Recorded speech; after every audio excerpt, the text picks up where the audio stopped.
प्यारे सज्जनों, आपने ये जरूर सुना होगा कि जो होता है अच्छे के लिए होता है।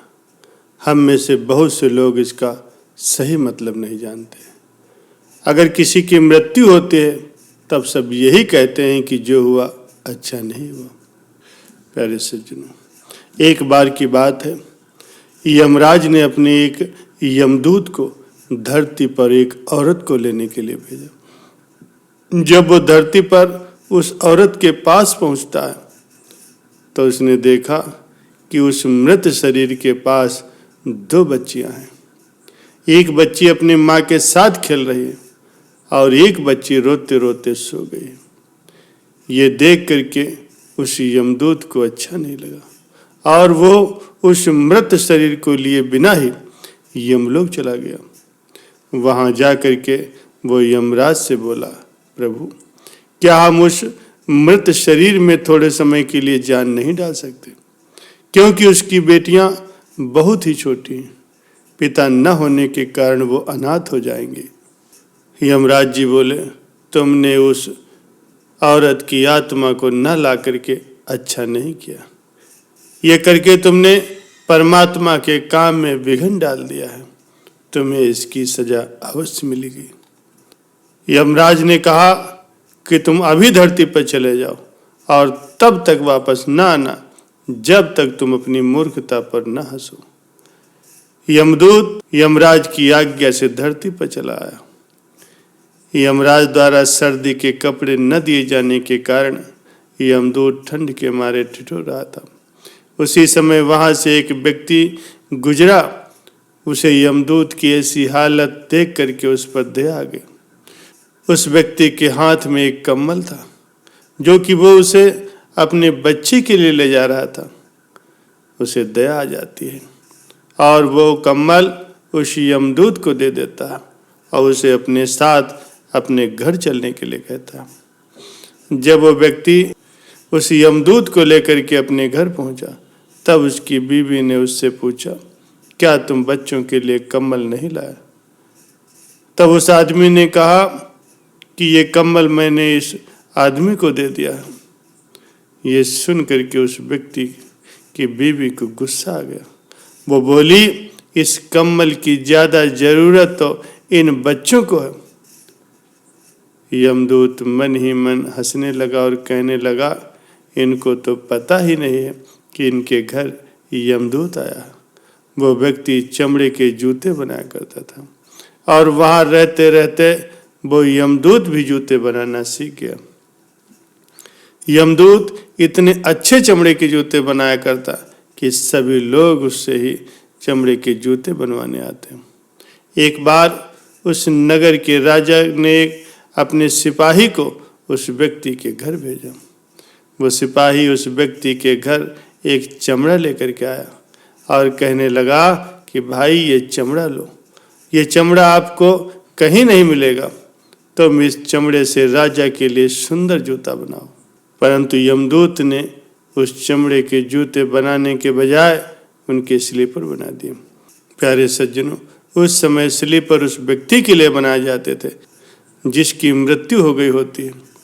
ये स्लीपर देख करके सिपाही उस यमदूत पर बहुत ही क्रोधित हुआ।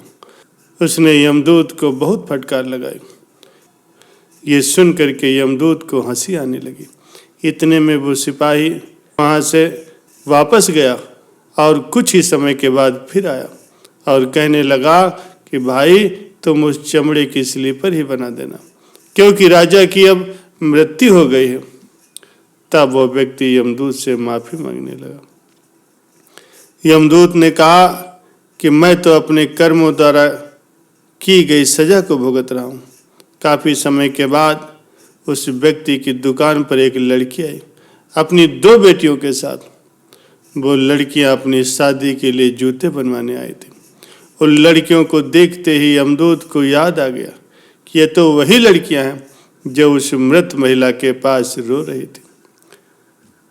यमदूत ने उस महिला से पूछा कि ये बच्चियां कौन हैं? तब उस महिला ने बताया कि ये लड़कियां तो अनाथ हैं। इनके पैदा होते ही 2 साल बाद इनकी माँ इनको छोड़ करके चली गई थी। मेरे पास भी कोई संतान नहीं थी, इसलिए मैंने इन्हें गोद ले लिया।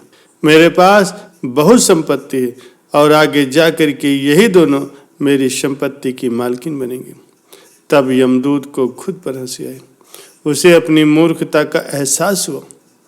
तब वह 3 बार हंसा। फिर वो व्यक्ति यमदूत से कहने लगा, आप बार बार हंस रहे हैं, आप मुझे अपनी हंसी का कारण बताइए। तब यमदूत उस व्यक्ति को सारी बात बताता है और कहता है कि आज मुझे पता चला कि जो होता है अच्छे के लिए होता है, जो हो रहा है वो भी अच्छा हो रहा है और जो आगे होगा वो भी अच्छा ही होगा।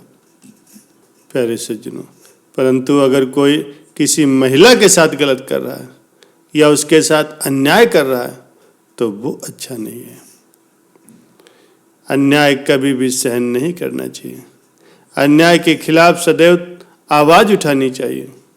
इस बात को हमेशा ही याद रखिए कि परमात्मा हमें हमारे कर्मों का फल अवश्य देते हैं। परमात्मा जो भी करता है अच्छे के लिए करता है। एक समय की बात है, एक गांव में एक किसान रहता था। उसके पास खेती करने के लिए ढेर सारी जमीन थी, लेकिन फिर भी वो काफ़ी सामान्य और गरीबों वाला जीवन जी रहा था। उसके गांव में एक काफ़ी बुद्धिमान व्यक्ति आया। वो किसान उस व्यक्ति के पास गया और उससे कहने लगा कि मेरे पास ज़मीन तो ढेर सारी है, लेकिन फिर भी मैं गरीबी की वजह से परेशान हूँ। वह बुद्धिमान व्यक्ति उस किसान के साथ उसके घर गया तो उसने देखा कि उसके पास ज़मीन तो ढेर सारी है, लेकिन वो इस ज़मीन का कोई इस्तेमाल नहीं कर रहा।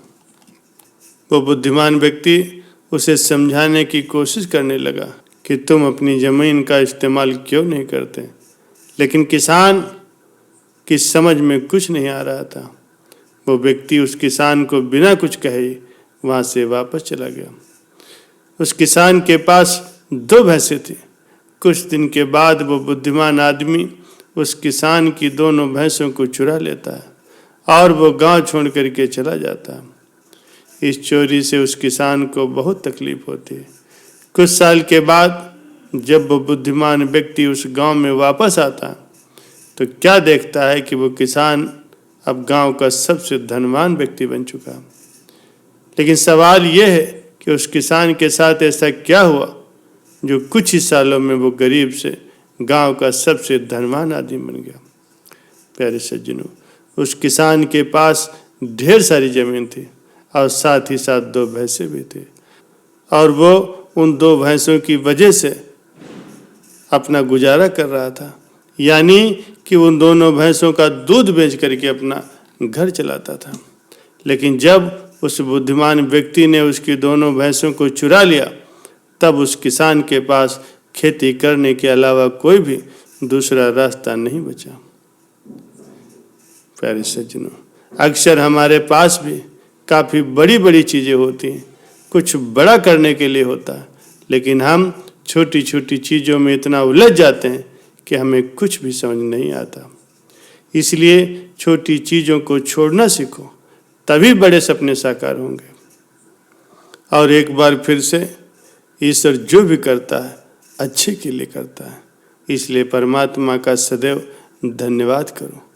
सदैव उससे अपने लिए दया और बख्शिश की मांग करो। ईश्वर की कृपा से आपका सदैव मंगल होगा।